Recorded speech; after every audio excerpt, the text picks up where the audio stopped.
Jeudi au micro de RTL, François Hollande a estimé que le Parti socialiste avait un avenir, le chef de file de la France insoumise Jean-Luc Mélenchon ne pouvant assez prétendre incarner la gauche.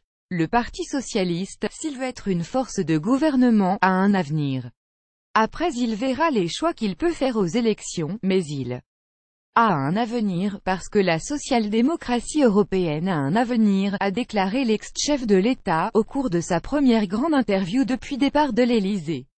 Interrogé sur les prétendants au poste de premier secrétaire, François Hollande n'a pas souhaité faire un palmarès, mais a souhaité leur délivrer un conseil. Ils doivent être sur une ligne qui doit être crédible sur le plan économique, qui doit mettre la justice et la lutte contre les inégalités au premier rang, et qui doit être ouverte à la construction européenne, parce que la France a un rôle majeur à jouer dans cette période. Et enfin ils doivent avoir vis-à-vis du monde une volonté de régulation, l'écologie étant une de ces dimensions, a-t-il expliqué. Mélenchon de mire la gauche est-elle incarnée aujourd'hui par Jean-Luc Mélenchon? Vous vous trompez, a répondu François Hollande.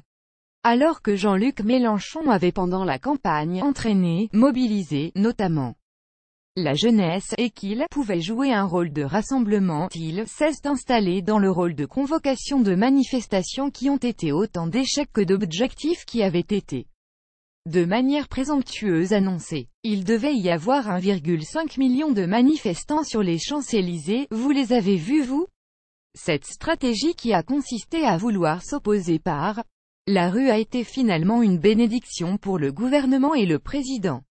Je pense qu'avec un opposant comme celui-là les pouvoirs ont de beaux jours devant eux, a raillé l'ex-président. Le rôle d'une opposition crédible, d'une opposition de gauche, c'est de formuler des propositions, c'est d'être ce qui est bien dans l'action gouvernementale et ce qui peut être critiqué, c'est d'avoir une capacité à former une alternative. Et puis c'est aussi de pouvoir fixer des lignes claires, l'Europe en est une, a poursuivi François Hollande. L'ancien chef de l'État s'est notamment dit très frappé par une déclaration de Jean-Luc Mélenchon sur l'indépendantisme, qui n'est rien d'autre en définitive qu'une volonté de sortir de la zone euro. Dans les Échos mardi, le leader de la France insoumise s'est défini comme un indépendantiste français, plutôt qu'un souverainiste.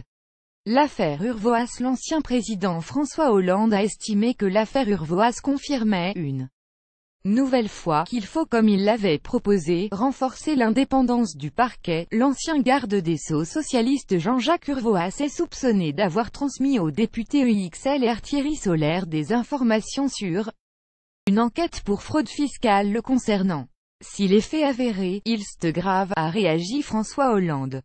Ça m'étonne, je vous le dis franchement, parce que le rôle d'un garde des Sceaux, ce n'est pas de transmettre des informations à un député de la République, a-t-il souligné. Cette affaire, une nouvelle fois, confirme qu'il faut, je l'avais proposé à la majorité du Sénat et à la majorité de l'Assemblée nationale, renforcer l'indépendance du parquet. Je regrette qu'à ce moment-là, la majorité de droite du Sénat ne l'ait pas voulu et je souhaite qu'Emmanuel Macron réussisse une réforme qui me paraît aller dans le bon sens, a-t-il conclu.